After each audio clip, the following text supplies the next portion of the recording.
Hello hi നമസ്കാരം. എല്ലാവർക്കും സുഖമാണെന്ന് വിചാരിക്കുന്നു. നമുക്കിന്നൊരു പുളിയിഞ്ചി എങ്ങനെ വീട്ടിലുണ്ടാക്കാമെന്ന് നോക്കാം. നമ്മൾ ഈ പുളിയിഞ്ചി ഉണ്ടാക്കുന്നതിന് വേണ്ടിയിട്ട് ഇഞ്ചി ഒരു 250 ഗ്രാം ഇഞ്ചി ഞാൻ എടുത്തു വെച്ചിട്ടുണ്ട്. നന്നായിട്ട് ചോപ്പറിൽ ചോപ്പ് ചെയ്തെടുക്കുകയാണ് ചെയ്തിട്ടുള്ളത്. 10 ചെറിയ ഉള്ളി ഉണ്ട്, അതെടുത്ത് വെച്ചിട്ടുണ്ട്. ഒരു 3-4-5 പച്ചമുളക്, തീരെ എരിവ് കുറഞ്ഞ മുളകായതുകൊണ്ട് ഞാനൊരു 7 മുളക് എടുത്തിട്ടുണ്ട് കേട്ടോ. എരിവ് കുറച്ച് കുറവാണ്. പിന്നെ ഒരു വലിയ നെല്ലിക്ക വലുപ്പത്തിലുള്ള പുളി, ഇത് ഇത്രയുമാണ് മെയിനായിട്ട് വേണ്ടത്. ഇനി നമുക്ക് ഇതെങ്ങനെയാണ് ചെയ്യുന്നത് നോക്കാം. ഞാനൊരു പാൻ അടുപ്പത്ത് വെച്ചിട്ടുണ്ട്. നമുക്ക് ഈ ഇഞ്ചിക്കറി ഉണ്ടാക്കുന്നതിന് വേണ്ടി വെളിച്ചെണ്ണ ഒഴിക്കുന്നതാണ് നല്ലത് കേട്ടോ. വെളിച്ചെണ്ണയാണ് ടേസ്റ്റ് കൂടുതൽ. ഇഞ്ചിക്കറി ഉണ്ടാക്കുമ്പോൾ ഇഞ്ചി ഒന്ന് മൂപ്പിച്ചെടുക്കണം, അതുകൊണ്ട് കുറച്ച് വെളിച്ചെണ്ണ ഒഴിക്കണം കേട്ടോ. ഒരു 1/4 കപ്പോളം വെളിച്ചെണ്ണ ഒഴിക്കണം. എണ്ണ ഒന്ന് നന്നായിട്ട് ചൂടാകുമ്പോൾ നമുക്ക് കടുക് ഇട്ട് കൊടുക്കാം. ഇനി ഇതാ ഈ വറ്റൽമുളകിനെ 2ആയിട്ട് കട്ട് ചെയ്ത് 2 വറ്റൽമുളക് ഇട്ട് കൊടുക്കുന്നുണ്ട്. പിന്നെ അതിലേക്ക് കറിവേപ്പില, ഇനി നമ്മൾ ഈ എടുത്ത് വെച്ചിരിക്കുന്ന ഇഞ്ചി ഞാൻ പറഞ്ഞല്ലോ, നിങ്ങൾക്ക് കൊത്തി എരിയാനായിട്ട് അറിയാമെന്നുണ്ടെങ്കിൽ അങ്ങനെ എഴുതാമെന്ന് വെച്ചാൽ കൂട്ടത്തിൽ കൂടെ തന്നെ നമുക്ക് ആ ചെറിയ ഉള്ളിയും കൂടി ഇട്ട് കൊടുക്കാം. ചെറിയ ഉള്ളി തന്നെ എണ്ണം കേട്ടോ. ചെറിയ ഉള്ളി പിന്നെ ഈ ഉണ്ടെങ്കിൽ ചെറിയ ഉള്ളി തന്നെ എണ്ണം. സവാള ഇടുന്നതിനേക്കാളും ചെറിയ ഉള്ളി ഇടുന്നതാണ് നല്ലത്. ഇത് നന്നായിട്ട് മൂപ്പിച്ചെടുക്കണം. നമ്മൾ മറ്റേ ഇഞ്ചിയൊക്കെ മൂപ്പിക്കൂലേ, അതേപോലെ തന്നെ ഇതും അങ്ങ് മൂപ്പിക്കണം. നല്ല ഗോൾഡൻ ബ്രൗൺ ആവുന്നത് വരെ ഇതിനെ ഒന്ന് മൂപ്പിച്ചെടുക്കണം. ഇതിപ്പോൾ ഒരുവിധം ഈ ഉള്ളിയൊക്കെ ഒന്ന് ഗോൾഡൻ ബ്രൗൺ ആയിട്ടുണ്ട്. ആ സമയത്ത് തന്നെ നമുക്ക് ഈ പച്ചമുളകും കൂടി ഇട്ട് കൊടുക്കാം. ഇപ്പം തന്നെ നമ്മുടെ ഇഞ്ചിയൊക്കെ ഒന്ന് നന്നായിട്ട് ചുരുങ്ങി വന്നിട്ടുണ്ട് കണ്ടോ. നമ്മൾ എടുത്തതിൻ്റെ പകുതി ഭാഗം പോലും ഇല്ല. ഇപ്പം മൂത്ത് വന്ന് തുടങ്ങിയപ്പോൾ കണ്ടോ ഇഞ്ചി ഒട്ടും ഇല്ലാതായി. പിന്നെ ഇതിങ്ങനെ ഇളക്കി കൊടുക്കണം. നല്ല ബ്രൗൺ ഷെയ്ഡ് ആവണം, എന്നാൽ കരിഞ്ഞു പോവുകയും ചെയ്യരുത്.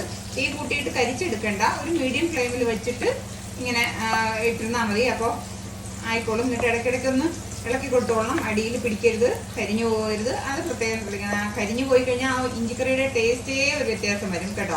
ഒരു 1/2 ടേബിൾ സ്പൂൺ മഞ്ഞൾപ്പൊടി, മുളക് പൊടി ഒരു 1.5 ടേബിൾ സ്പൂൺ മുളക് പൊടി, പിന്നെ ഉള്ളത് കായപ്പൊടിയാണ്, ഒരു 1/4 ടീസ്പൂൺ കായപ്പൊടി കേട്ടോ.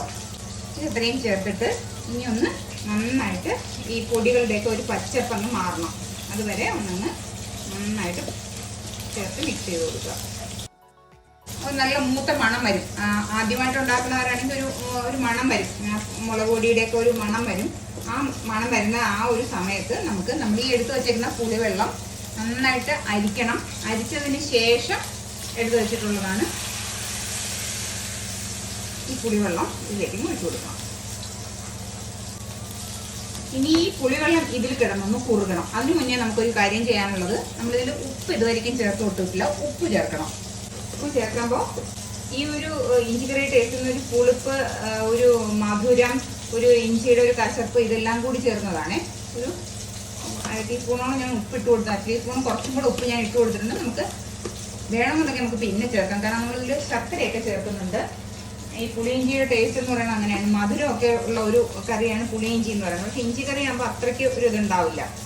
അപ്പം ഇഞ്ചിക്കറി നന്നായിട്ട് തിളച്ച് വരുന്നുണ്ട്. ഇങ്ങനെ തിളച്ചാൽ പോലെ നല്ല തിളച്ച് കുറുകി വരണം കേട്ടോ. ഇത് ജസ്റ്റ് ഒന്ന് കുറുകിയതിന് ശേഷം നമുക്ക് ചക്കര ഇടാം. ആദ്യം ഒന്ന് കുറുകട്ടെ. ഇപ്പോഴേ ചക്കര ഇട്ട് കൊടുക്കണ്ട കേട്ടോ. ഇപ്പോൾ ഞാനൊരു 2 ടേബിൾ സ്പൂൺ ശർക്കര എടുത്തിട്ടുണ്ട്. അതിന് നമുക്ക് ഇട്ട് കൊടുക്കാം. എന്നിട്ട് കുറച്ച് നമുക്ക് ടേസ്റ്റ് നോക്കിയിട്ട് ബാക്കി ഇട്ട് കൊടുക്കാം കേട്ടോ. 2 ടേബിൾ സ്പൂൺ പോരാ, കുറച്ചും കൂടി ഇട്ടേണ്ടി വരും. എന്നാലും ആദ്യം നമുക്ക് 2 ടേബിൾ സ്പൂൺ ഇട്ട് ഒന്ന് ആ ഒരു മധുരം വരണം. ശർക്കരയുടെ മധുരവും ഇഞ്ചിയുടെ കശപ്പും ഒരു പുളിപ്പും ഉണ്ടായിരിക്കണം. ഇത് മൂന്നും കൂടി ചേർന്നതാണ് പുളിയിഞ്ചി എന്ന് പറയുന്നത്.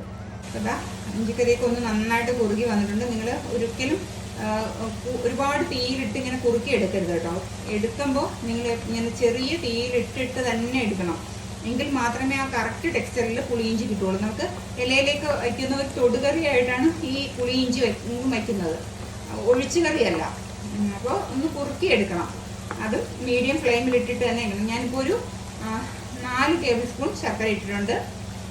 ഇവിടെ ഇത് മതി, കാരണം പുളിയിഞ്ചിക്ക് എപ്പോഴും മധുരം കൂടി വേണം. എങ്കിൽ മാത്രമേ ഒരു കറക്റ്റ് അതിൻ്റെ ഒരു ഫിനിഷിങ് ആവുള്ളൂ. അതുകൊണ്ട് ആ മധുരം ഇടണം കേട്ടോ. ഞാനിപ്പോൾ 4 ടേബിൾ സ്പൂൺ ഇട്ടുള്ളൂ. നിങ്ങൾക്ക് വേണമെങ്കിൽ ഒരു 6 ടേബിൾ സ്പൂൺ വരെ